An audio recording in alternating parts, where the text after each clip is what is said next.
starting now. Just so you know, you're aware, I'll turn it off once the sort of demo portion is complete. That'll be about the next 10 minutes. If you do have questions about the game or about facilitation or about pricing or anything like that, please do save them until the end. Then we can take them all at once. So for the next 10 minutes, excuse me, I'm going to share my screen and show you a little bit about At the Races. So just a quick introduction. My name is James. I'm with MeetMax Games. We've developed the game At the Races. It's a great virtual game to unite your teams or large groups. And I'm going to show you how it works just now. So I'm going to share my screen. And what you're going to see just at first is my, making sure I'm showing you the right screen. Hang on just a second. Let's stop that real quick. I want to make sure I'm not sharing the wrong screen. This one. There we go. Let's try that again. All right, here we go. I'm just showing you a big gray box at the moment. And so what I'm going to show you is, like I said, the participant flow of an event of At the Races. And the way that it works is we invite participants to join via Zoom call. And I'm going to talk about that in a little bit, why Zoom is important. But then within that Zoom call, we drop a link into the chat, looks something like this. And participants open a web browser and go to it and get a screen like this. And to briefly explain what we're seeing here, this diagram sort of outlines the tech that we're leveraging here. The bottom line, of course, is that we ask participants to have a Zoom call and a browser window open at the same time.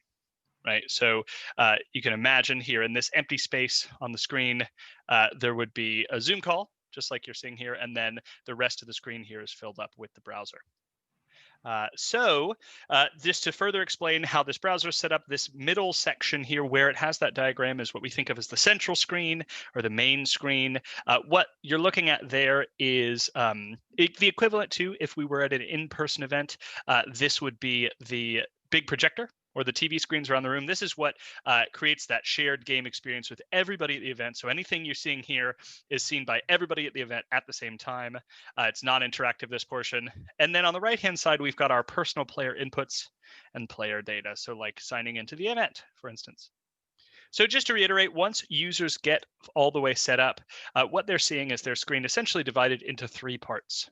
They're seeing on the left-hand side their Zoom call, right, with a couple faces in gallery view. In the middle, they're seeing the central screen, which is going to be where they experience the game that is all together at the event. And then on the right-hand side, they've got their personal player inputs and team data and stuff like that. So just to start with At the Races, the game itself, I'm going to get a game loaded up here. I can show you what it looks like. At the Races is a team game. The default module is a team game. We typically divide players into teams of around 5. Now, that's not a technical limitation, but it is a very strongly recommended social limitation in that, of course, when you're having a Zoom call and you're with 5 people, that's a nice social interaction. But if you get more than that, it can be chaotic. It's hard to get a word in edgewise. So you can see how that would work. So we strongly recommend teams of around 5. We typically randomly split people into groups. That is the smoothest and most seamless way to host an event, is for us to randomly assign groups at the event. Strongly recommended again. Obviously, during this demo, I'm going to be just being on a team by myself, but we'll talk about how those teams work in just a minute. So the game itself, the whole event of At the Races lasts for around an hour. That hour is split into 15 minutes of facilitation and introduction, and then about 45 minutes of game. That first 15 minutes, obviously, of course, the whole game is fully hosted, and so that 15 minutes serves as some setup time, teaching people how to play and things like that. That 45 minutes then is separated into 6 races. Okay, 6 total races at the event, and each of those races contains 2 of what I think of as social phases, right? So the first social phase is what you're seeing right now, betting, the betting phase or the action phase. And during this phase is when players are going to take any and all in-game actions. Now, crucially, the other thing to remember about this betting phase, remember I said there's a Zoom call happening over here. During this phase, participants are in breakout rooms with their team. That's why I mentioned that team size being very important. So during this portion, that team is only seeing, hearing, and interacting with one another. Right, so we're getting that down to that group size so they can have a real conversation, they can do some real strategy. And what they're talking about is this. Each player is given a little bit of play money at the start of each round, and you can spend that play money in up to 3 different ways. First way is you can place a bet. right? So you can place a bet on any horse. Let's say I choose Half Pint. I click on Half Pint, and it shows up down here. We know from this list that if Half Pint wins, our team is going to win $216. Pretty simple stuff. You could place a bet on multiple horses, right? So now I've placed a bet on Stewball and Half Pint. Now, if Stewball wins, our team's going to win $62. I can place multiple bets on the same horse. That's all up to the strategy that we decide in our team, right? Remember, each player has money, so it's sort of coordinating how each of us spend our money to maximum effect. So the other thing that you can spend your money on, and this is where the game gets a little bit more interesting from a game perspective, is unlike a real horse race, we can actually spend our money to influence the outcome of the race. So remember, we've placed bets on Half Pint and Stewball. We might want to spend money to train those horses and make them more likely to win. You just click that up arrow there, it spends some money and improves its training, which makes it more likely to win. If we're feeling particularly villainous, we might want to do the same thing, but in reverse. So we might want to sabotage a horse by clicking the down arrow and make it less likely to win. So those are the three things you can do: train, bet, and sabotage.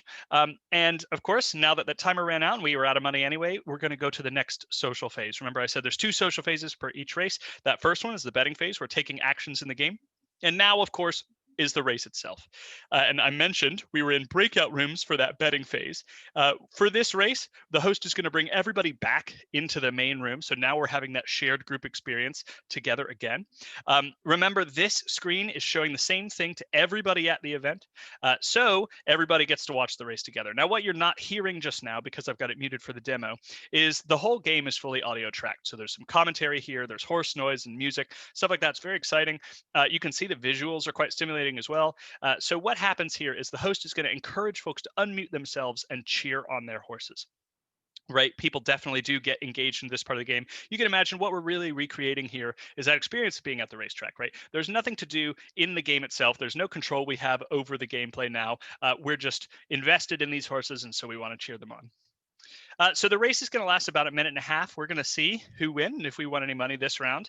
I will tell you, the game is not fixed, right? It's not the same horses winning every time. The training and sabotage really do affect the outcome. So it is a fair game in that respect. And you can see that because a horse that we didn't bet on won. Obviously, I'd make myself win if I could, but I didn't. So we've got a winning horse here.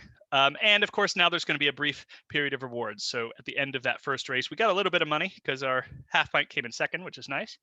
And so what would happen here is the host would talk a little bit about the winners, do a little chat, let the players moan or gloat or whatever they need to do. You could see now the last bit is there's this timer again here. Obviously, when that timer hits 0, we're going to go to the next course, which means in this case, we'll go back to our betting rooms, back to our breakout rooms 5 more times, right? I mentioned right at the beginning, there are 6 total races at an event. And so the end of those 6 races, the team that's cumulatively won the most money is the winning team.